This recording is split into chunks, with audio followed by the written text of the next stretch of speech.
హైదరాబాద్లోని షేక్పేటలో డాక్టర్ చిగురుపాటి నమ్రత సిటీలోని ప్రముఖ ఆసుపత్రిలో పనిచేస్తున్నారు. కొన్నేళ్లుగా ఆమె డ్రగ్స్ తీసుకుంటూ మత్తు పదార్థాలకు అడిక్షన్ అయ్యారు.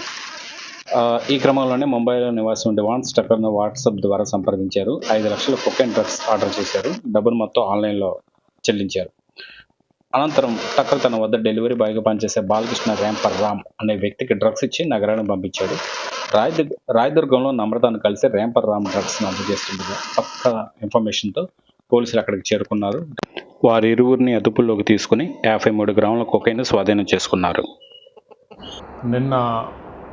నిన్న తేదీన ఒక నమ్రత అని చెప్పి ఒక మెడికల్ ప్రాక్టీషనర్ లేడీ, తనకు తెలిసినటువంటి వంశ్ అనే ఒక వ్యక్తి ముంబైలో కొంత డ్రగ్ ఆర్డర్ చేస్తుంది. దానికి సంబంధించినటువంటి సప్లై ఇవ్వడం కోసం ఒక బాలకృష్ణ అనే ఒక వ్యక్తి వచ్చి రాయదుర్గం ఏరియాలో ఆ లేడీకి హ్యాండ్ ఓవర్ చేస్తుంటే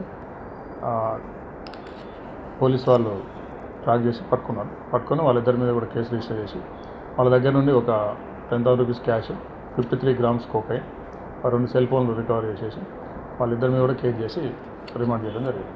ఫర్దర్ ఎంక్వైరీ నడుస్తున్నది.